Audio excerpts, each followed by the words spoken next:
tu t'appauvris si tu ne fais pas au moins 5% de performance par année en francs suisses. Je précise, très important si tu es en Suisse, j'aurais peut-être dû le préciser en mettant le petit drapeau ici.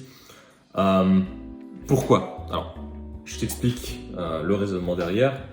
La masse monétaire en francs suisses, donc Switzerland Money Supply M2, donc M2 c'est une mesure de la masse monétaire.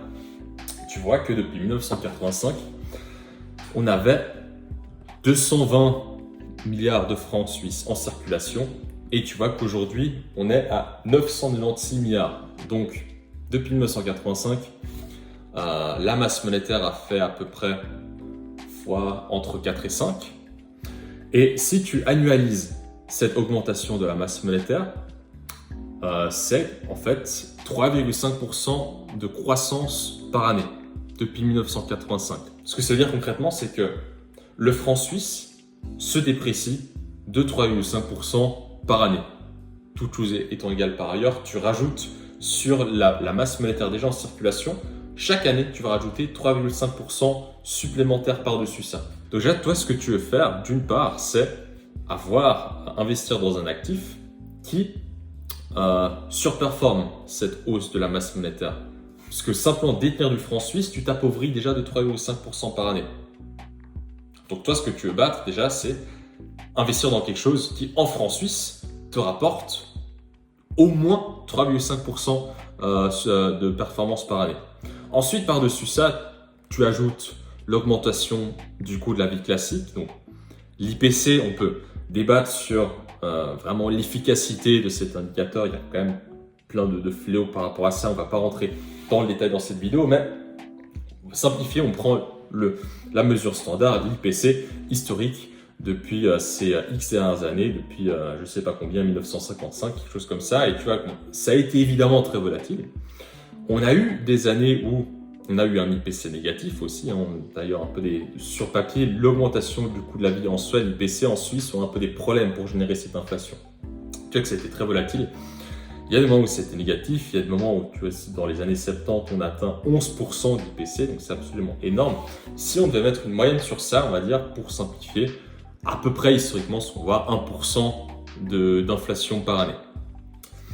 Donc, par-dessus ces 3,5% de croissance déjà que tu dois faire pour compenser la hausse de la masse monétaire, tu rajoutes par-dessus ça encore 1% du coût de la vie, d'augmentation du coût de la vie par année. Et ce que tu dois faire à peu près, donc 4,5% de performance en francs suisses sur tes investissements, simplement pour ne pas t'appauvrir. Sinon, même si tu fais quelques pourcentages de performance, certes, c'est mieux que de laisser tout en francs suisses sur des comptes, mais même avec ça, tu t'appauvris gentiment à travers les années, doucement mais sûrement. Donc, 3,5 plus 1%, c'est à peu près 5% de performance par année que tu vas faire en francs suisses pour ne pas t'appauvrir.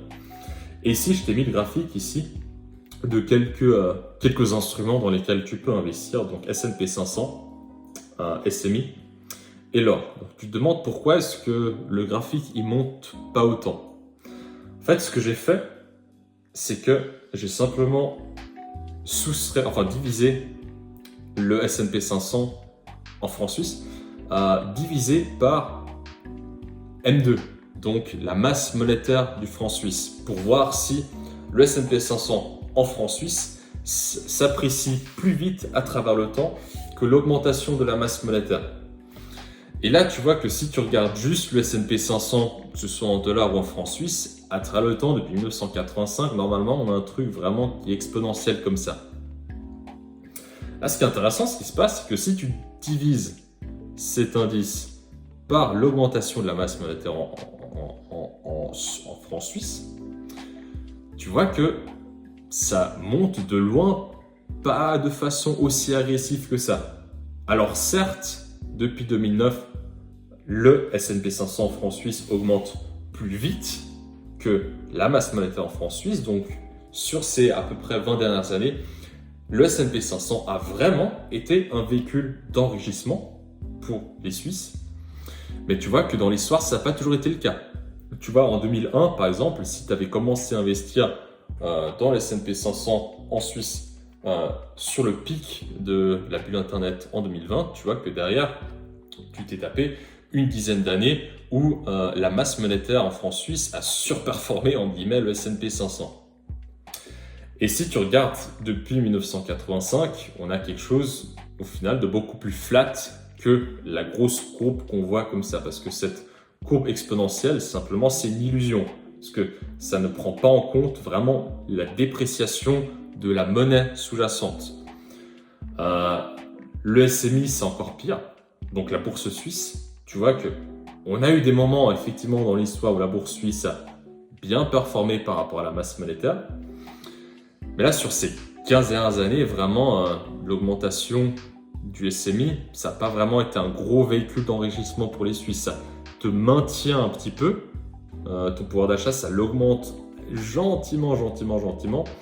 Mais là, encore une fois, si tu commences à investir dans le SMI en 2008, l'augmentation de la masse monétaire a tellement surperformé le SMI sur les années qui ont suivi qu'aujourd'hui, tu serais encore perdant.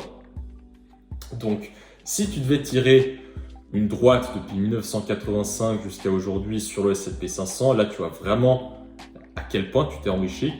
Tu vois que effectivement tu t'es un peu enrichi, mais tu vois c'est pas non plus de façon aussi drastique que l'exponentialité si tu regardes juste le prix du S&P 500 depuis 1985. Le SMI, si tu tires cette droite, c'est vraiment encore plus flat quoi. C'est que je dessine très mal. Tu vois que c'est vraiment un truc, c'est quasiment une ligne droite, quoi. Donc c'est quasiment pas un vecteur vraiment d'enrichissement, quoi. Et surtout si tu commences à investir sur ces deux pics ici. Donc ça c'est le SMI. Léger enrichissement depuis 1989, mais c'est pas folichon. Et au final l'or, tu vois qu'on a eu une grosse période aussi entre 1985 et 2005, grosso modo, où l'or a vraiment sous-performé l'augmentation de la masse monétaire en francs suisses. Donc pendant très longtemps, si tu avais détenu de l'or, en termes réels, tu te serais appauvri. Certes, cette situation a changé en 2005, où vraiment l'or a commencé à se booster et a vraiment surperformé M2 en francs suisses. Et tu vois que là, effectivement, depuis 2005, tu étais largement gagnant à détenir de l'or. Ça te maintenait ton pouvoir d'achat, ça t'enrichissait pour de vrai en termes réels. D'ailleurs, c'est marrant parce que on voit un petit peu ici une figure chartiste qui ressemble un peu à un cup and handle, typiquement qui aurait quelque chose d'un peu comme ça. Donc, simplement, en regardant l'analyse graphique, on pourrait penser que c'est possible on verrait l'or sur ces prochaines années encore surperformer un peu la masse monétaire en francs suisses. Simplement, figure chartiste comme ça, ça ne veut absolument pas dire que c'est ce qui va se passer, mais c'est simplement un constat qu'on peut faire. Donc l'or, effectivement, sur ces dernières 30 ans, on va dire, ça a été un vrai véhicule d'enrichissement pour les Suisses, mais dans l'histoire, ça n'a pas toujours été le cas. Et donc il faut toujours garder à l'esprit que la narrative du franc suisse fort, c'est complètement faux. Le franc suisse se déprécie à hauteur de 3,5% année après année. Donc certes, c'est moins que de devises. L'euro, par exemple, lui, se déprécie alors de 6% par année. Le franc suisse prend de la valeur année après année normalement face à l'euro. Mais il ne faut pas rentrer dans l'illusion de croire que le franc suisse est une monnaie forte. Le franc suisse, c'est une monnaie fiat, ça reste un shitcoin, ça perd de la valeur année après année parce qu'on imprime du franc suisse comme toutes les autres monnaies fiat année après année, tout simplement parce qu'on n'a pas le choix, on doit le faire. Et du coup, il ne faut pas tomber dans le piège de penser que je reste en franc suisse parce que c'est une monnaie forte, c'est une monnaie qui va maintenir mon pouvoir d'achat. C'est complètement faux. Si tu as de l'argent qui dort sur un compte bancaire, il faut l'investir, il faut le faire travailler. Du franc suisse qui dort sur ton compte, c'est du franc suisse qui se déprécie à 3,5% par année. C'est l'argent que tu dois mettre au travail aussi, même si c'est une monnaie forte, en guillemets. Parce que du coup, tu as bien compris que c'était pas une monnaie forte pour de vrai. Donc voilà, c'est tout pour cette vidéo. J'espère que tu y as vu de la valeur. Si c'est le cas, n'hésite pas à rejoindre mon canal WhatsApp, lien en description, c'est complètement gratuit. Et je drop plein de valeurs dessus sur tout ce qui est investissement, les marchés, l'économie, le mindset investisseur, des sujets plus sur l'investissement en général. Donc, si tu as aimé cette vidéo, tu vas aimer mon canal WhatsApp. Moi, je te reviens très vite pour une prochaine vidéo. C'était Patrick. Ciao.